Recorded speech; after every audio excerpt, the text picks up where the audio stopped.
रात के करीब 12:30 बजे थे। पूरा मोहल्ला सन्नाटे में डूबा था। अचानक एक टूटी दीवार के पीछे से एक परछाई निकली। वो योगेश था, एक गरीब लड़का जिसकी किस्मत ने उसे अंधेरों में जीना सिखा दिया था। उसकी आंखों में एक सपना था कि वो भी पढ़ लिख कर एक बड़ा आदमी बने, पर पेट की भूख और हालात की आग ने उसे उस सपने से दूर कर दिया था। चोरी अब उसकी मजबूरी बन चुकी थी, शौक नहीं।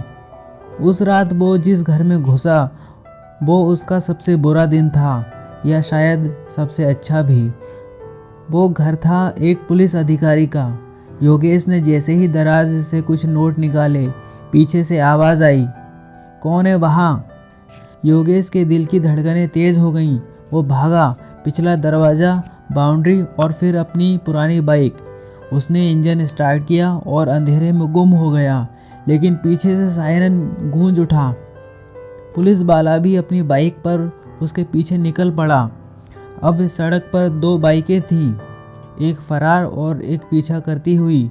हवा जैसे दोनों की स्पीड से कांप रही थी। योगेश का माथा पसीने से भीग गया। वो सोच रहा था, काश मैं कभी चोर ना बनता। भागते भागते वो एक अंधेरी सड़क पर पहुंच गया। आगे रिपेयरिंग चल रही थी, पर उसे नहीं पता था। जैसे ही उसने मोड़ काटा, सामने लोहे के सरियों से भरा एक ट्रक खड़ा था। उसने झट से ब्रेक मारा, बाइक फिसली, पर किसी तरह वो टकराने से बच गया। कुछ सेकंड तक वो वहीं खड़ा रहा, कांपते हुए। उसे लगा भगवान ने उसे दूसरी जिंदगी दी है। तभी उसने पीछे मुड़कर देखा, पुलिस वाला उसी मोड़ की तरफ तेजी से आ रहा था।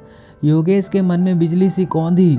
उसने अपनी बाइक वहीं खड़ी की और पीछे की ओर दौड़ा। जब पुलिस वाला करीब आया, योगेश ने हाथ उठाकर उसे रुकने का इशारा किया। पुलिस वाला झुंझला गया। अब तो तू गया बेटा, तुझे थाने में ले जाकर इतना मारूंगा कि तेरी 7 पुश्तें याद रखेंगी। और उसने योगेश को मारने के लिए हाथ उठाया।